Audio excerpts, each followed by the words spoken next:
এখনো উদ্ধার হয়নি ৫ অগস্ট রাজশাহী মহানগর পুলিশের লুট হওয়া ১৬২টি আগ্নেয়াস্ত্রের মধ্যে ২০টি অস্ত্র। সকালে মহানগর পুলিশ সদর দফতরে আয়োজিত এক সংবাদ সম্মেলনে এই তথ্য জানান কমিশনার আবু সুফিয়ান। তবে অস্ত্রগুলো উদ্ধারে যৌথ বাহিনীকে সাথে নিয়ে কাজ করছে পুলিশ। কমিশনার বলেন, সরকারি নির্দেশনা মতো রাজশাহী মহানগর এলাকায় ব্যক্তি পর্যায়ে লাইসেন্সকৃত সকল অস্ত্র জমা পড়েছে। এরই মধ্যে কয়েকজন সন্ত্রাসীকে গ্রেফতার করা হয়েছে। আসন্ন দুর্গাপূজা নিরাপদে সম্পন্ন করতে নগরীর ১২টি থানা এলাকায় প্রয়োজনীয় নিরাপত্তা ব্যবস্থা গ্রহণ করা হয়েছে বলেও জানিয়েছেন তিনি।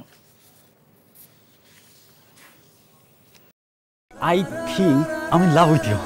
ভালোবাসা কি এভাবেই হয়? ভালোবাসা এমন সব লজিকের ঊর্ধ্বে, জাস্ট ম্যাজিক।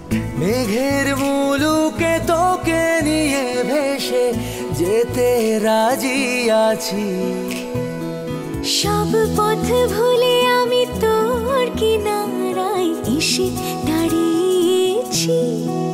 অনেককে তুমি এতদিন যেভাবে দেখেছো, এরপর থেকে তুমি সেভাবে পাবে না। তুমি কি আফসোস হওয়ার কথা বলছো বাবা? You are good human being. আমি আমার মায়ের মতো হয়েছি। কাজটা তুমি ঠিক করেছো। আমার মনে হয় তোমার বাবা তোমাকে অনেক ভালোবাসে। মানে আব্বুর বাড়ি গাড়ি টাকা পয়সা এই সবকিছু খুব দরকার তোমার।